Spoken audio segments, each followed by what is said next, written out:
పదే ఎందుకు సార్ ఇలాంటి ప్రస్తావన వస్తుంది? రేవంత్ గవర్నమెంట్ ఎక్కువ రోజులు ఉండదు అని కేసీఆర్ అంటాడు. సీఎం గా రేవంత్ రెడ్డి ఇంకో పార్లమెంట్ ఎన్నికల తర్వాత ఇక్కడ ప్రభుత్వం ఉండదని బీజేపీ నేతలు అంటారు. ఎందుకు మిమ్మల్ని మీకున్న ధైర్యాన్ని సడలింపజేయడానికి చేస్తారా? వాళ్ళ వ్యూహం ఎత్తుగడ ఏమైనా ఉందనుకుంటున్నారా? దీంట్లో వ్యూహం ఎత్తుగడ కంటే కూడా వాళ్ళకు ఒక రకమైన భయము, స్వార్థము ఇవి ఎక్కువ ఉన్నాయి. ఎందుకనంటే రేవంత్ రెడ్డి ఉంటే ఇటు సీట్లు గెలవలేము, ఎన్నికలను ఎదుర్కోలేము, కాబట్టి రేవంత్ రెడ్డిని భయపెట్టాలనేది ఒక ప్రయత్నము. రెండోది, ఇద్దరు దురాశ పరులు గుమిగూడినరు. దురాశతోనే అన్ని సమస్యలకు పరిష్కారాలు దొరకవు కదా. ప్రజలు ఎన్నుకున్నారు, స్పష్టమైన మెజారిటీ ఇచ్చిండ్రు. ప్రజాస్వామ్యంలో ఏం చేయాలి?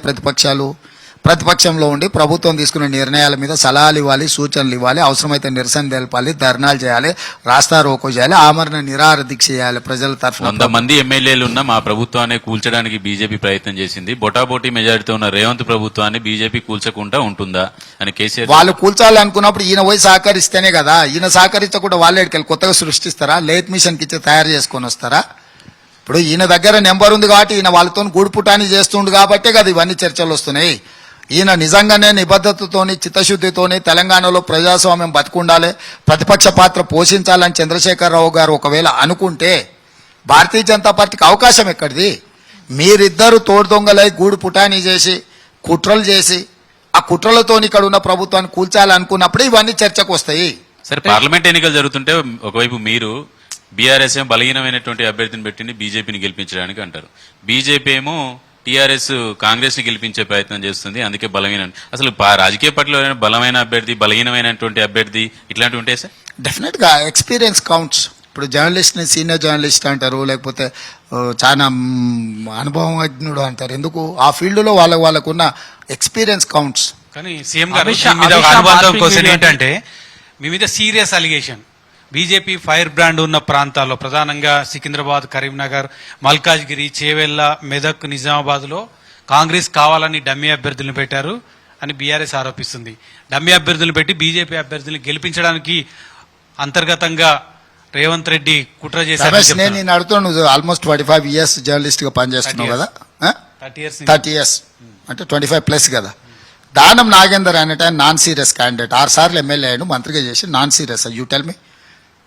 మా మల్కాజ్గిరి సునీత మహేందర్ రెడ్డి 6 సార్లు ఎమ్మెల్యే, మంత్రి, ఎమ్మెల్సీ. ఆవిడ 3 సార్లు జిల్లా పరిషత్ చైర్పర్సన్ కంబైన్డ్ రంగారెడ్డి. ఎవడే చెప్పింది? చేవెళ్లలో రంజిత్ రెడ్డి అంటూ సిట్టింగ్ ఎంపీని పెట్టినాం. మా పార్టీ టికెట్లు కూడా వాళ్ళే డిసైడ్ చేస్తారా? మా పార్టీ టికెట్లు కూడా వాళ్ళే. జహీరాబాద్ లో మేము సురేష్ షెట్కార్ను పెట్టినాము. ఆయన ఎన్నిసార్లు ఎమ్మెల్యే, ఎన్నిసార్లు ఎంపీ. అంటే ఆరోపణ కూడా అర్థం పర్థం ఉండాలి. ఇప్పుడు నువ్వు నీ ఎక్స్పీరియన్స్ తోని నువ్వు వాళ్ళ మేము ఇచ్చిన అభ్యర్థులను, కాంగ్రెస్కి అందుబాటులో ఉన్న నాయకులను లిస్ట్ అవుట్ చేయి. ఒక పార్లమెంటులో ఒక అభ్యర్థిని నిర్ణయించేటప్పుడు ఆ పార్లమెంటు పరిధిలో రాజకీయ నాయకుల యొక్క, మా పార్టీలో ఉండే చాలా మంది నాయకులు ఎమ్మెల్యేలై మంత్రులు అయినరు. మిగిలిన మాకు అందుబాటులో ఉన్న నాయకులలో బెస్ట్ క్యాండిడేట్ ఎవరు మేము పిక్ చేస్తాము. సో ఇవాళ వాళ్ళు అంటే ఏం చేయాలనో దిక్కుదోసక మా మీద ఆరోపణలు చేయాలన్న ఆలోచనతోనే ఆరోపణ చేస్తారు. దీనికేమో ఆధారాలు లేవు. మీరేమో బీజేపీ దగ్గర సుపారీ తీసుకొని అభ్యర్థులు పెట్టారనేది మీరు బీఆర్ఎస్ మీద ఆరోపణ.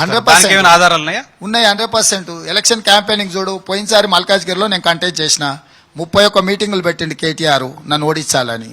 ఈసారి మొత్తం ఎన్ని మీటింగులు పెట్టిండో ఒకసారి చూడు. ఎక్కడైనా ఈటెలను రాజేందర్ను ఓడించమని కేటీఆర్ మాట్లాడిండా? ఈటెల రాజేందర్ ఎక్కడైనా కేటీఆర్ అవినీతి మీద ఫిర్యాదు చేసిండా? ఈటెల రాజేందర్ బీజేపీలకు 2.5 సంవత్సరాలు అయింది. కేసీఆర్ అవినీతి మీద సింగిల్ రిప్రజెంటేషన్ అని ఇచ్చిండా అమిత్ షాకో, నరేంద్ర మోడీకో?